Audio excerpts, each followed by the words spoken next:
I want to ask you about a New York Times piece, lengthy piece on you yesterday. Talked about your relationship to the Trumps. They talk about your evolution from calling him loathsome and an idiot to somebody who, frankly, is being floated as a VP pick to join his ticket. Here's a sample of that piece. David Frum, a Trump critic and a former speechwriter for President George W. Bush, who's known Vance for years, described the senator as an intelligent man with an extraordinary life story who has, quote, sunk to the depths of political degradation. Washington Post says you're going to the same negative place that you once criticized Trump for going. Now, he's not changed over the last few years. He's the same guy we've been knowing for a long time. So what's changed with you that you're okay with the behavior and you're supporting him and maybe joining his ticket? Well, Shannon, look, the simple fact is the policies and the results were really there. We had low inflation, we had rising wages, and we had a world that wasn't on fire. And now after 4 years, 3 years of Joe Biden, we have rising inflation, a stagnating economy, and it seems like a crisis in every single sector of the world.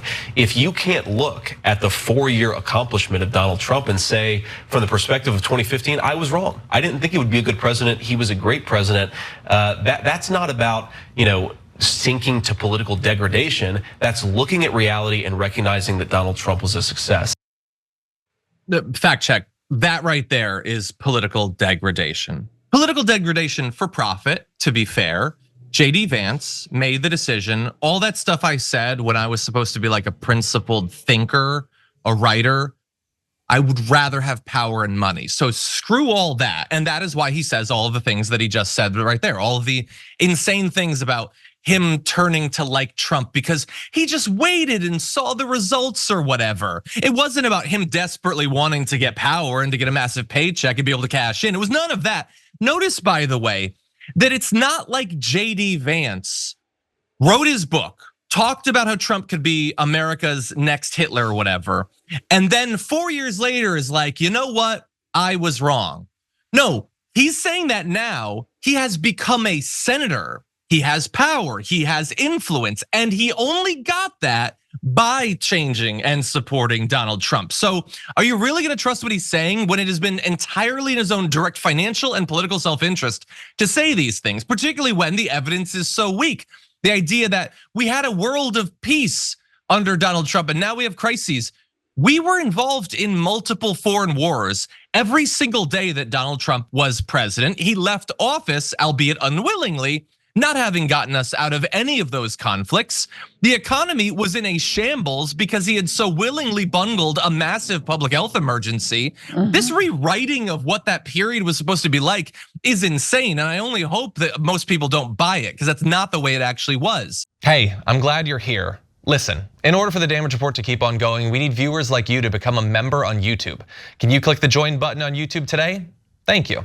I have more thoughts, Francesca. What do you make of this? Yeah, I have two thoughts. I mean, just to echo you, I don't know why we're taking JD Vance seriously. It is mind-boggling that he gets on CNN, that they can actually take him seriously, because we know that he is, if there's one thing he's known for, it is kissing the ring and being rewarded for doing so and doing an entire 180, and you're just like prime example of a sycophant. So why are we asking him serious questions about how he thought the economy was? Like, it has nothing to do with the American people. He doesn't know. He's gonna say how much could a banana cost? $10? Literally, that's like the Jesse Waters.